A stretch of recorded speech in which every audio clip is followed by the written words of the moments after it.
All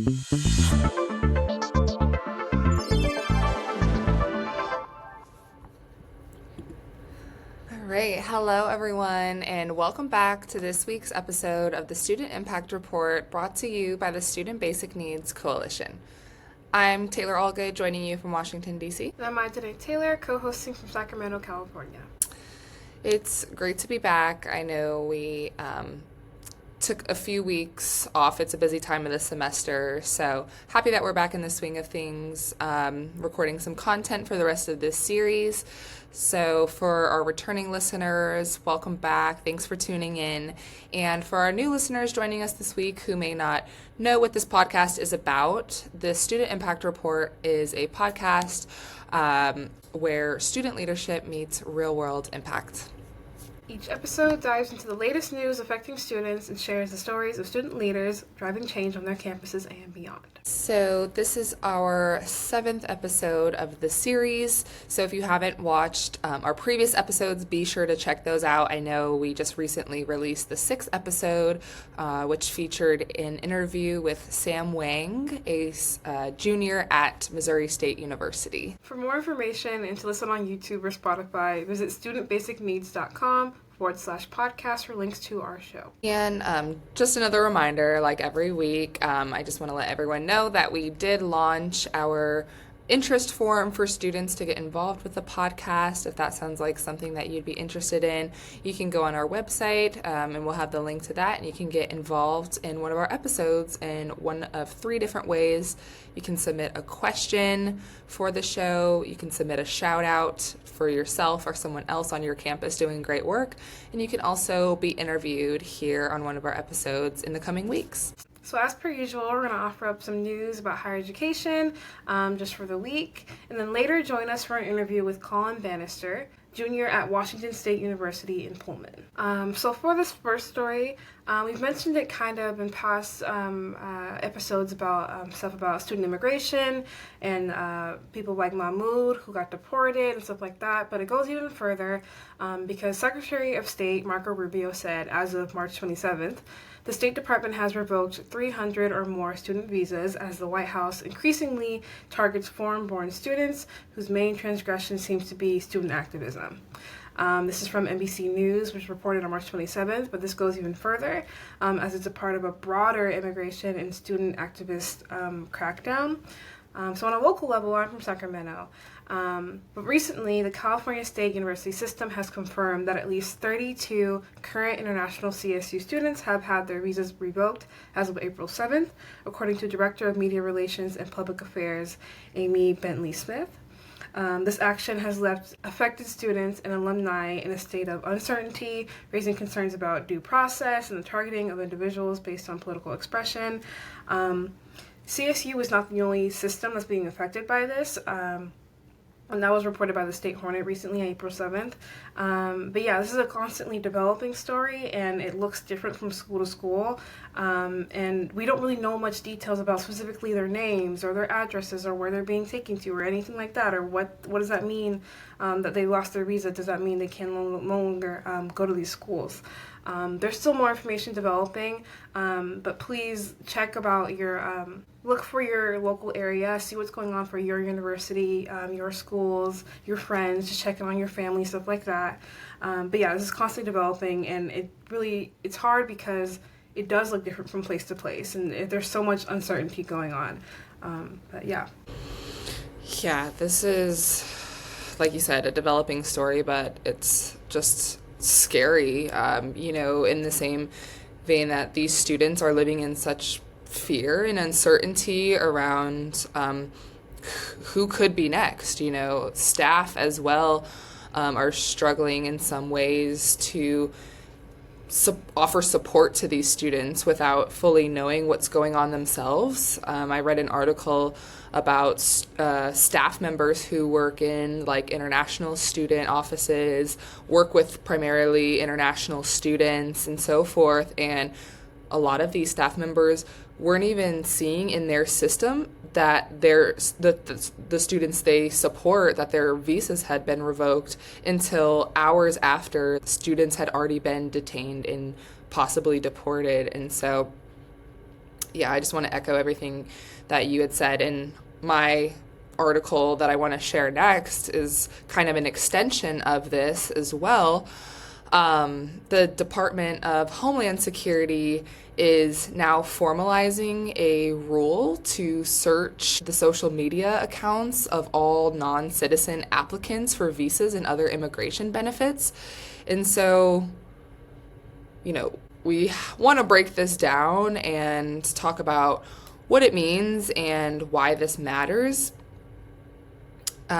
So in terms of the new social media and screening policy, as I mentioned, the Department of Homeland Security will now collect and review social media handles from anyone applying for visas, green cards, and other immigration benefits.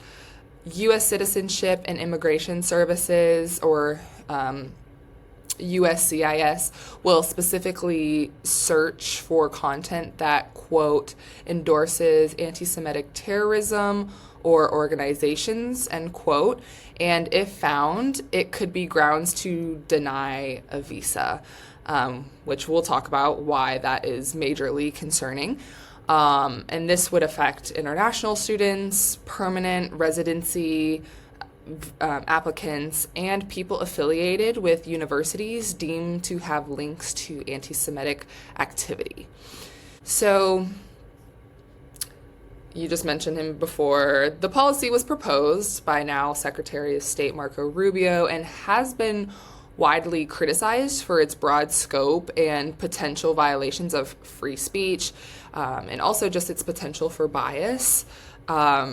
It applies to not only new applicants, but now also to current residents and green card holders, which expands federal surveillance significantly. And as I mentioned, free speech advocates are worried about subjective interpretations of what content can be deemed anti-Semitic and grounds for deportation and detainment, as, a lot of these current, or a lot of the, I would say, international students who have had their visas revoked so far, some of those revocations were due to minor infractions, so to speak, like minor traffic violations, running a stoplight or something like that. But many others were flagged and had their visas revoked for pro-Palestinian speech, raising concerns about bias in enforcement and what is considered anti-Semitic speech and action.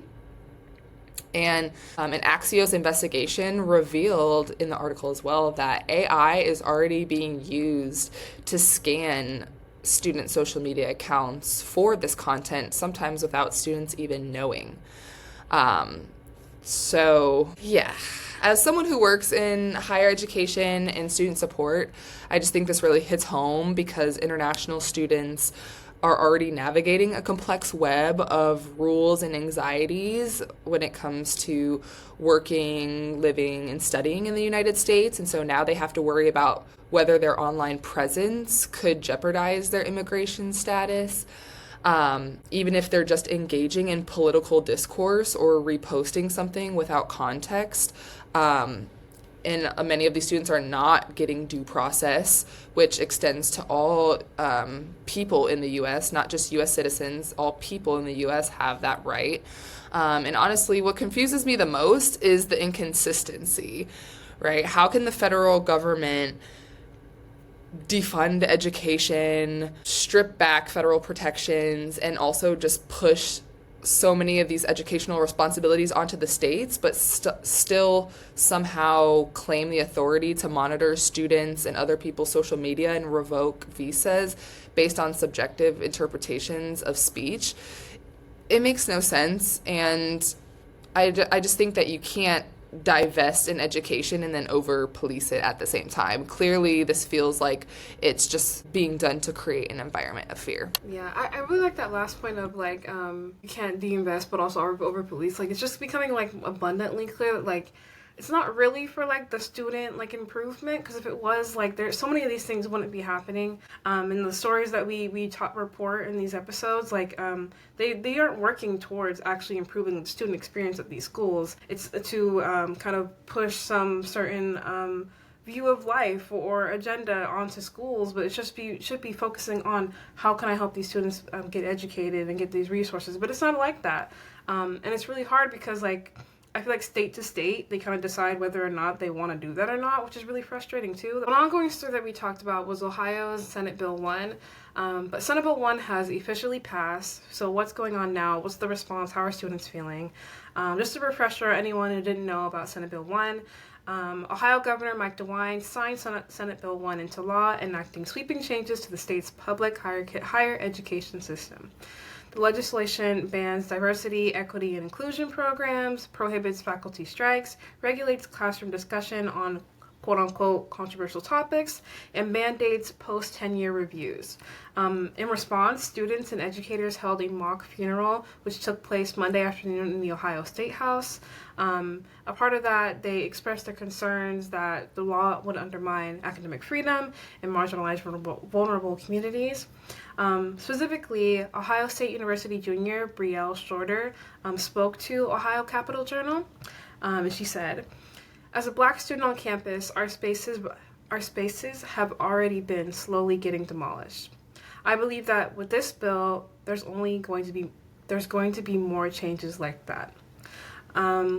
It's really frustrating as we've kept reporting on this story that it doesn't seem like it got to any point, even though there was constant student, faculty, community members that were fighting against it and advocating against it and voicing why it was concerning and how it would hurt the administration, how it would hurt these institutions. But Ohio Senate was really staunch on, no, we want this bill, it's going to help you all, it's going to help education. So it's really frustrating to hear stories like these where it felt like nothing worked or it was going to pass either way.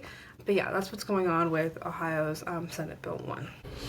Yeah, I totally agree. It can, in so many ways, feel disheartening to exercise your right as an American resident,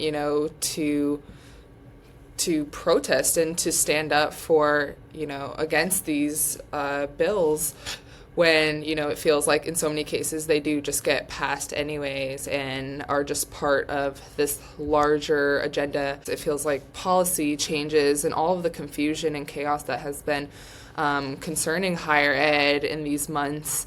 I know that many people have the question that I've kind of had too, how is this going to impact future enrollment? Are students still going to even want to go to college given all of these policy changes and attacks against higher education? And this article that I found, it was actually released a few weeks ago now, on March 31st, by Inside Higher Ed, but I found this article interesting because it actually says, yes, students do still want to go to college.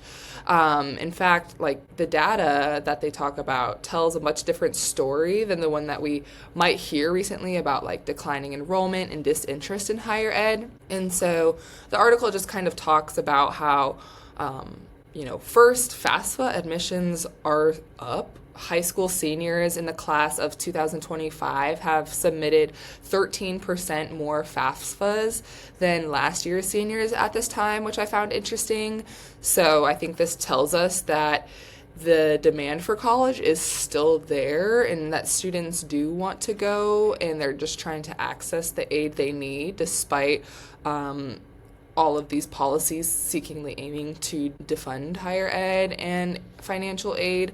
In general, there are just more college applications. The Common App saw a 4% increase in applications across its 800 plus institutions on the platform. And this is what I found the most intriguing, is that the biggest jumps in these areas were first-gen students, which have applications up 13%, and students from lower income areas, their applications are up 8%. So these are groups that traditionally enroll in college at lower rates.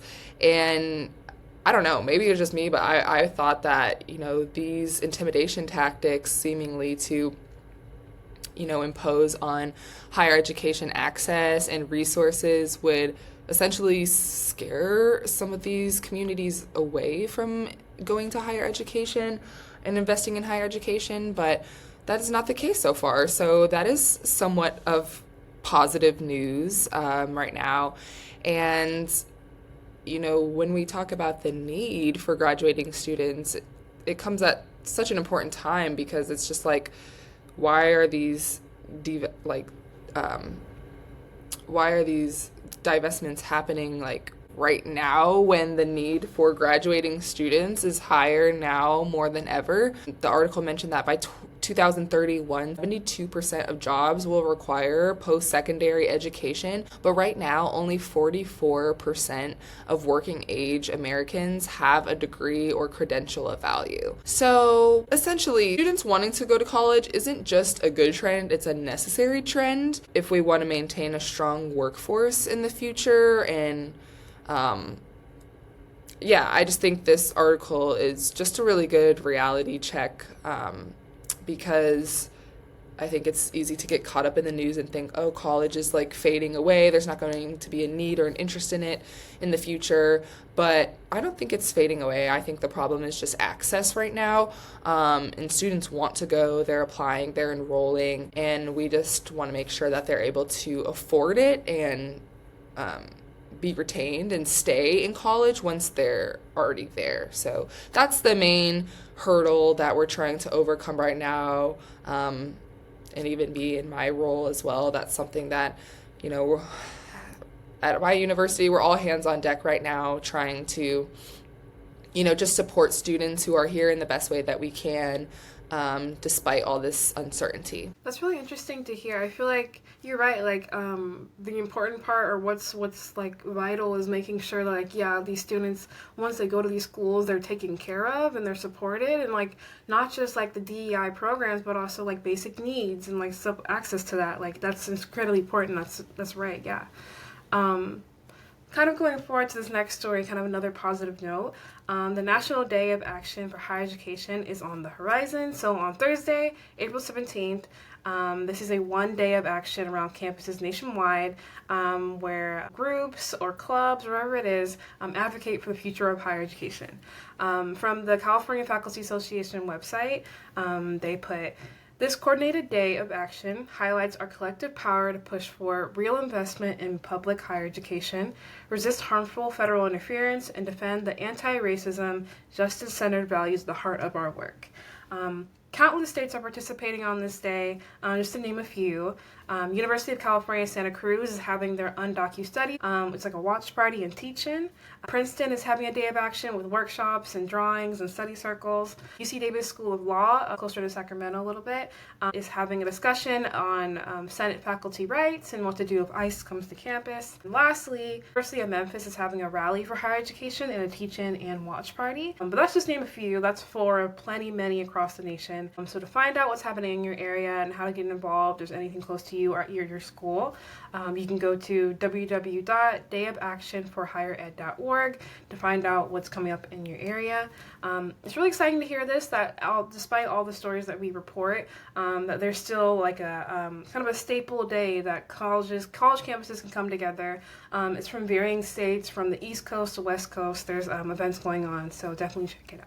Yeah, I mean, I'll have to look what's going on in DC. I can't believe I didn't hear about that yet, and I will certainly be there. And I know that, like, in essence, the need for this day, like, shouldn't be, right? We should just have investment in higher education, in education across the board.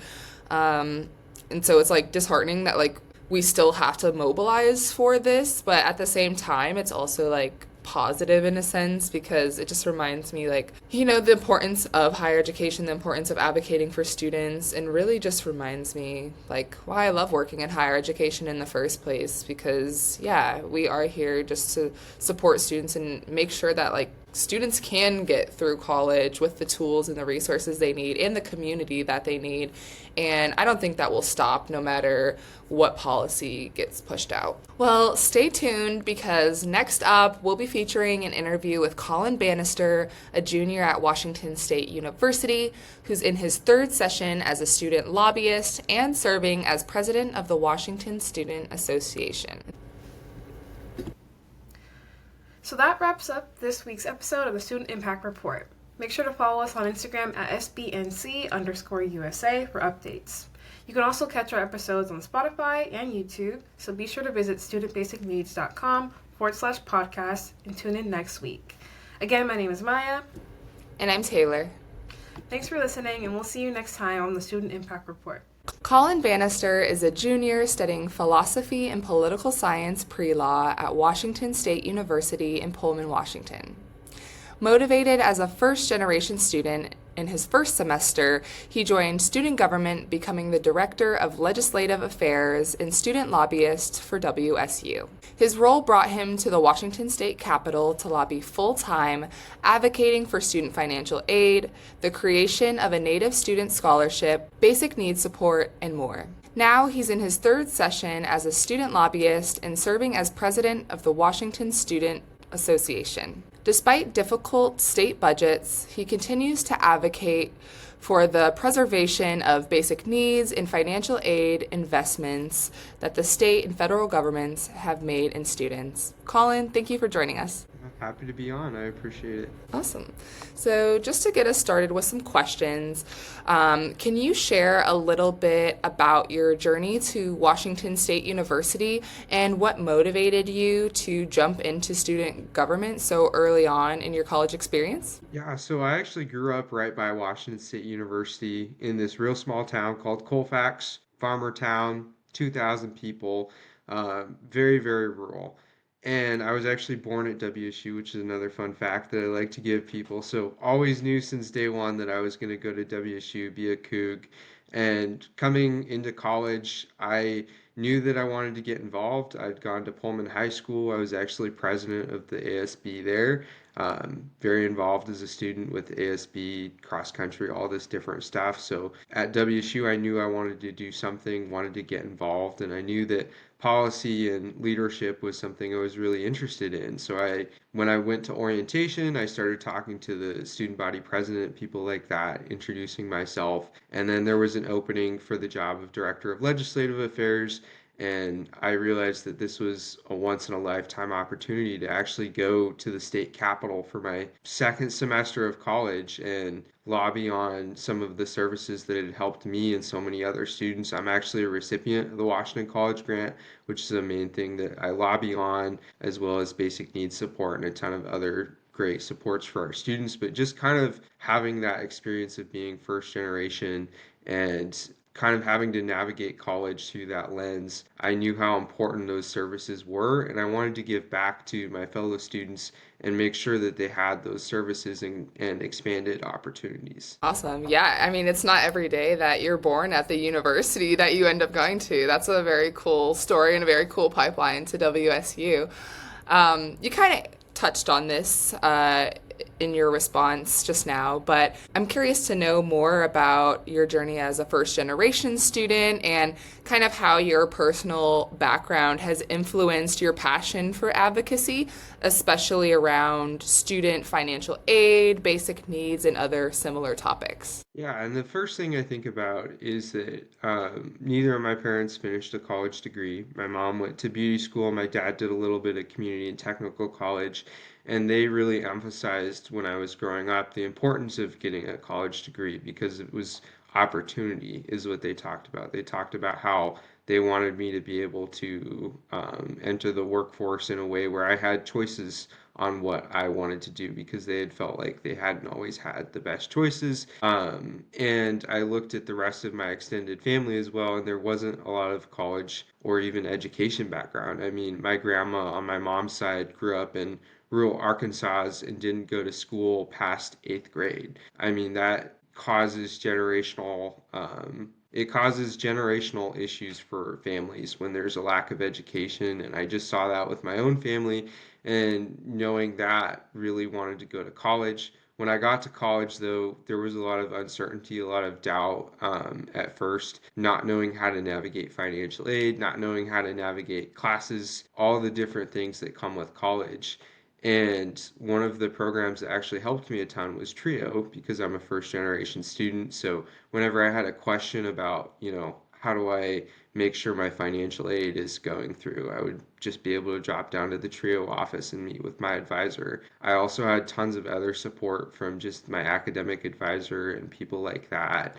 And when I was in student government, I actually started realizing more so what what organizations were dispersing aid and which ones were helping students like me. And that not only helped me navigate my own college journey, but then turned me into an advocate to support others. That's awesome. I love that. And um, kind of going on with more of your experience, you mentioned that you've been lobbying full time at the Washington State Capitol for 3 sessions now, which is great considering you're a junior in college. You still have another year, at least another year left, I would assume.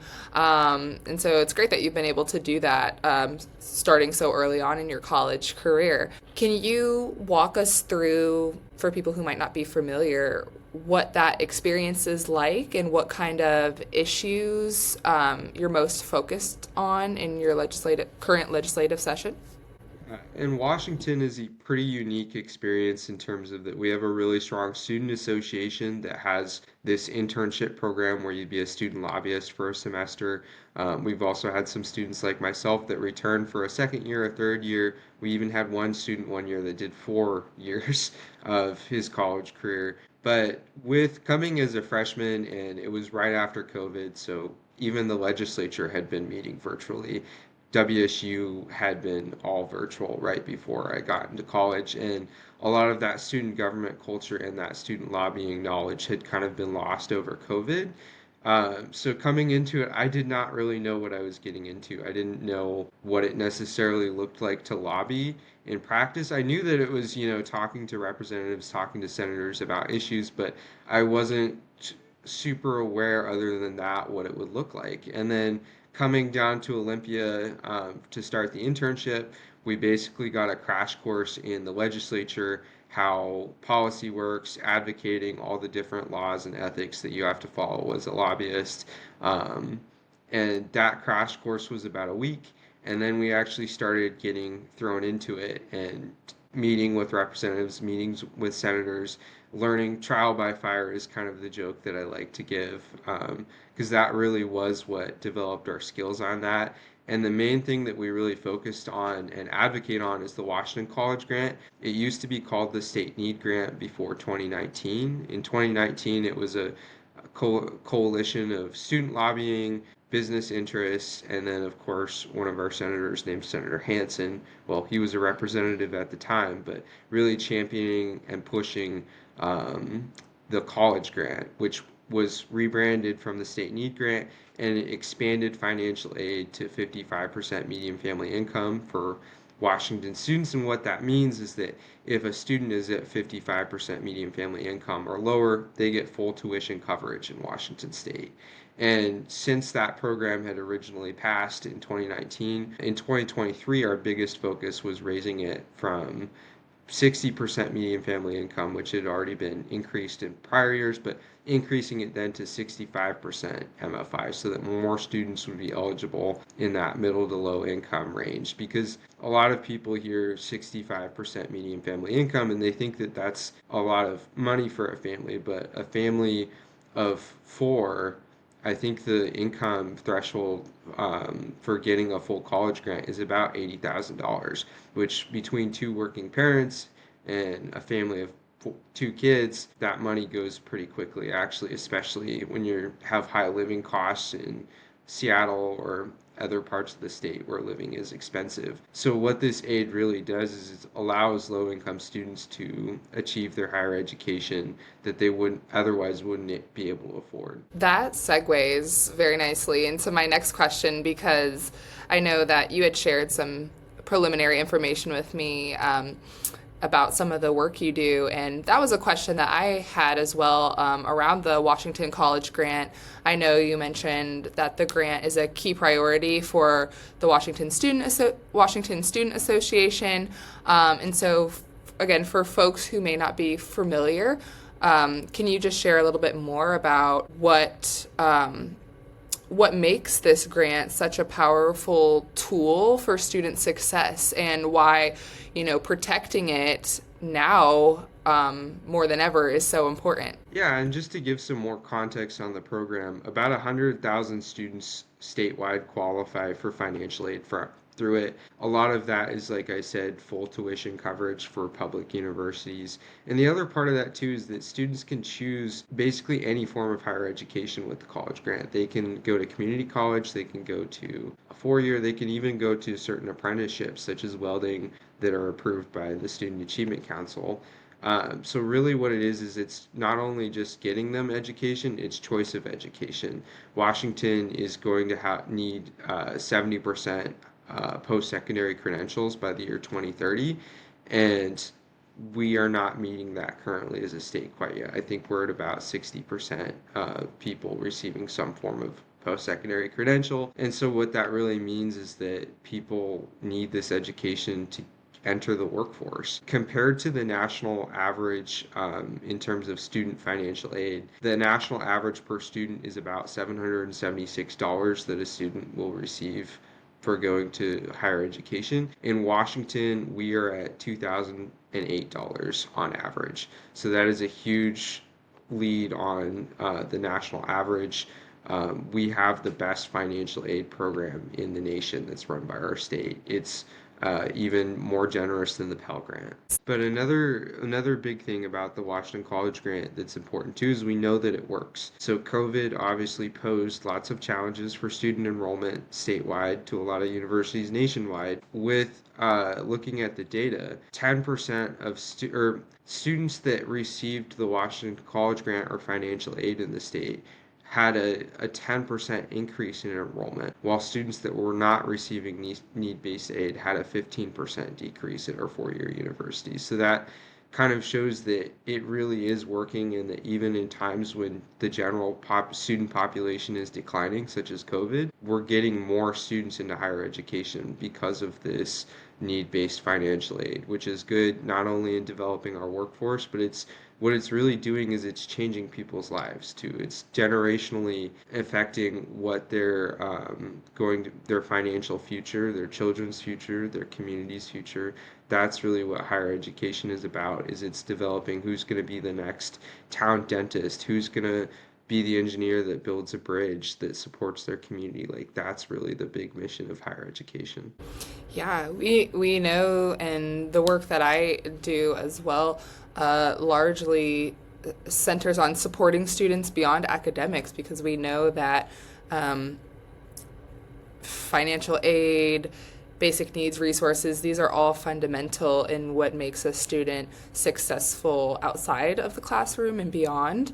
And so thank you for sharing more information about the Washington College Grant and providing more context on that. I know another big policy win that you mentioned was the Basic Needs Act passed in 2023, and that is a huge milestone. So I'm just curious to know, what role did WSA and student leaders play in bringing that legislation to life, and what kind of impact do you see it already making or having on campuses across Washington State? Yeah, and as you mentioned, financial aid is important, but there is a whole other side to student needs that's essential. You know, that's housing, that's food insecurity, that's childcare issues. There's a lot that falls under the umbrella of basic needs. But what this act was really focused on establishing a navigator position on our campuses that helps students navigate resources that are currently available to them,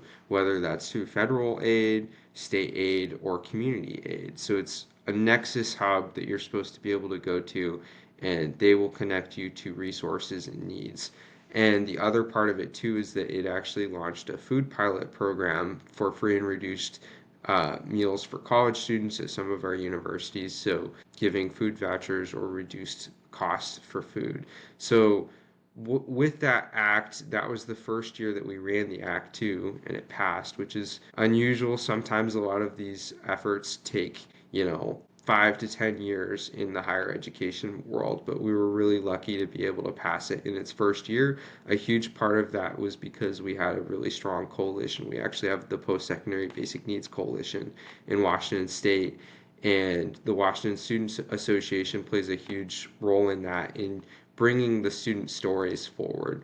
We have a lot of students in our state that are struggling to pay rent, that are struggling to afford their food, and bringing those stories forward to the legislature in personal meetings, in public testimony.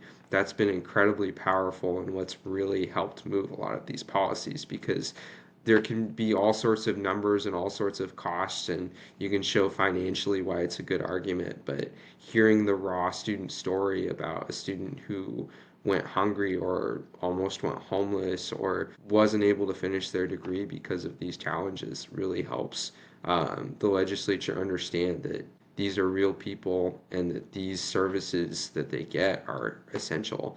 And after the act was implemented, I actually was able to talk to one of the basic needs navigators that we had hired on the WSU Vancouver campus, and hearing her stories about how she interacted with students was really touching, because she was able to work with students one-on-one. There was one student that was a veteran that didn't understand how to apply for financial aid, didn't understand that there was food bank access on campus, all these different things. And he qualified for all these programs too, like the Washington College grant, but he wasn't getting it just because he didn't know how to access that. So really that was the power of the basic needs coordinator, was that she was able to then connect him with those programs that he already qualified for and keep him in higher education. Because students like that don't know where to go, that are facing those challenges, they have two choices. They can either drop out or they can get help. And if they don't know where to get help, the only choice becomes dropping out. That's awesome that to hear that it passed in the first year of you all like running that campaign. I think that just speaks to the importance of the issue and how, you know, it really is a bipartisan issue. No student should go hungry. No student should not have their basic needs met, and every student has that right to those resources to get them through college.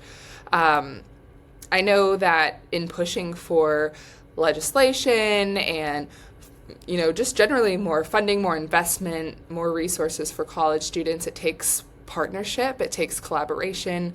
And so, you know, before this, you had highlighted some of the collaboration with key organizations like United Way of King County and the Post-Secondary Basic Needs Coalition. So I just want to hear a little bit more about what that partnership looks like in practice and why it has been important for advancing your goals. And to start off, we have coalition calls with these partners, but when I think about passing the bill, it was really essential to have that partnership because we spanned a broad group of different interests, values, and specifically with United Way of King County too, they were able to hire an actual professional lobbyist to support our efforts as well.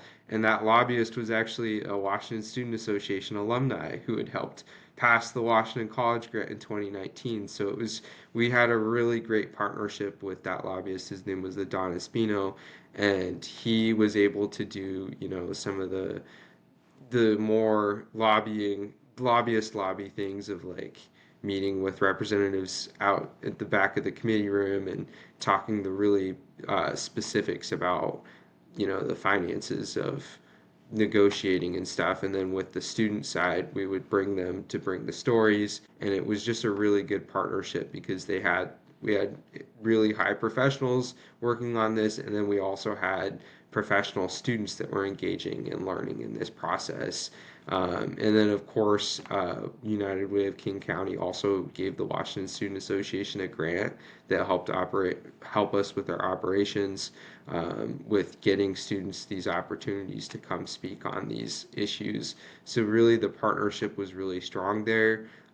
We still have a strong partnership to this day with those coalition calls and working on those issues together.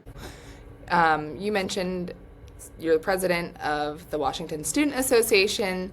So, you know, from that lens, what are some ways that you're working to engage students across different campuses to ensure that their voices are heard both at the state level, as you've been describing, and, at the local or university level as well. And one of the biggest ways that we engage students is that we have in-person programming.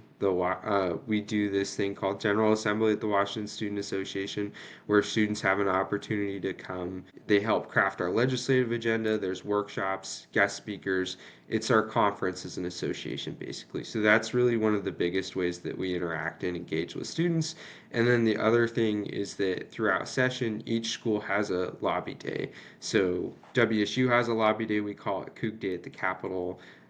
All the different schools bring their students, and what we end up seeing is that we see anywhere from groups, ranging from 50 students to 100 students. UW this year even had something like 100 to 200 students. So we get really huge crowds of students that come engage with us at the Capitol.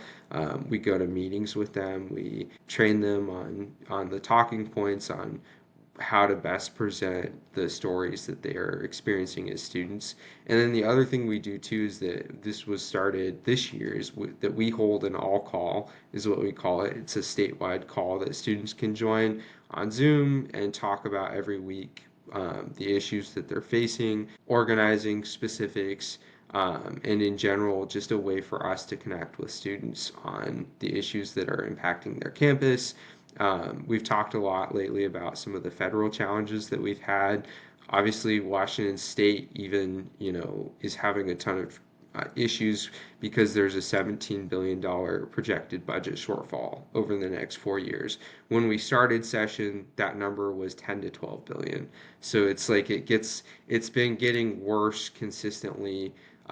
Part of that is because Washington's tax code, we do not have income tax, so it's sales tax. So if people stop spending money, the state makes less money. So they're projecting less money, and they're projecting more people needing support from programs like the Washington College Grant and all the other social supports that the state gives. So that's kind of the root of the budget issues. And with that in mind, unfortunately, one of the biggest things that they often tend to cut when they face budget issues is higher education. So higher education right now, both in the state or both in the Senate and House budget, takes some pretty decent cuts. But one of the most devastating cuts is in the Senate budget in particular. It would reduce the college grant award down to 55% median family income, and then it would also take out partial financial aid that the students in the 71 to 100% median family income level receive. And what that really looks like numbers wise is that about 14,400 students would lose their partial aid, so all of the financial aid they receive from the state, and then another 10,000 plus would lose a significant amount of their current financial aid. So they would get probably about half their award that they're currently getting if they get full tuition, and then the MFI drops down from the 65 to 55.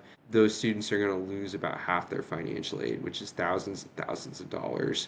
And what we're extremely concerned about too is that with that, students that are here because they're receiving financial aid, they're in their first, second, third year of college. If that financial aid suddenly drops off, what are they going to do? They might have to drop out. They might have to take on crippling loan debt.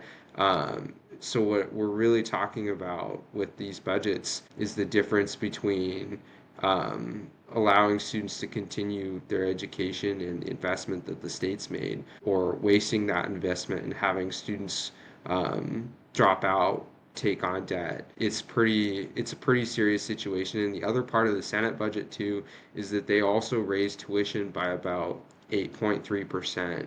They allow universities to raise tuition by 8.3% in the future academic year, which at my school would be about $1,000 increase in tuition. And students just can't afford that. We've already had enrollment issues at WSU Pullman. And the high cost is cited as one of the biggest things that keeps students out of education.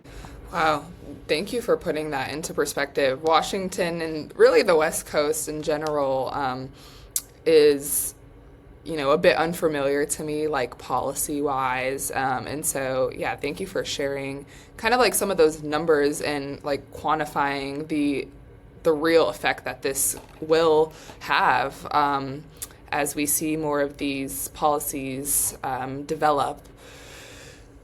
So I know that was a lot to process. I'm still processing everything, but I always like to kind of, end interviews on a positive note or looking at what's to come. And I know that you have definitely been leading the charge at WSU with some of your fellow student leaders. I know you have, at least a year ahead of you. And I know you said also in your bio you have some pre-law plans. Sounds like you're very well set up for that. So I guess my last question for you is, as you look ahead to your senior year, what are some of the goals or projects that you're most excited to pursue or continue, and how do you hope to continue making an impact as a student leader, especially around some of these topics that you've described today? Yeah, and I think one of the things I'm most excited for is to continue working with the Washington Student Association. I won't be able to be the student lobbyist for ASWSU Pullman just because I need to go get credit and graduate. I can't keep taking internship credits, unfortunately. But I really am excited to continue being involved, using my experience to help educate other students on how they can do the same that I've done, how they can go be the student lobbyist, how they can go join a lobby day at the Capitol.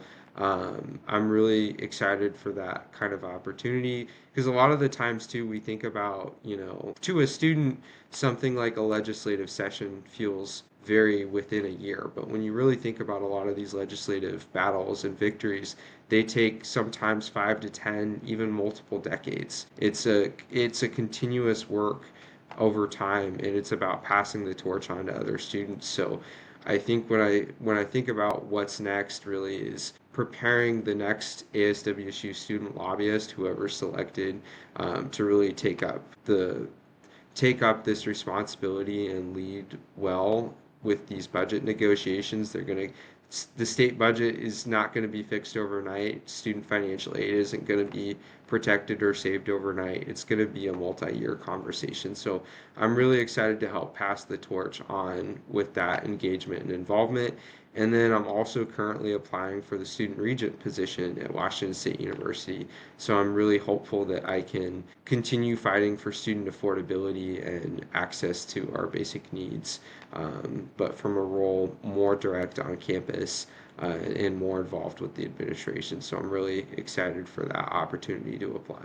Wow. Colin, thank you so much for sharing your time and passion today. I could just hear the passion in every word that you shared. It's just incredible hearing about the work that you're doing, your peers are doing at Washington State University. And so I'm excited to see what the next year has for you as you step into your senior year. And I wish you the best of luck in your current and future endeavors. Yeah, thank you so much, and thank you for your continued work. This is really important work, and excited to see what you do next as well.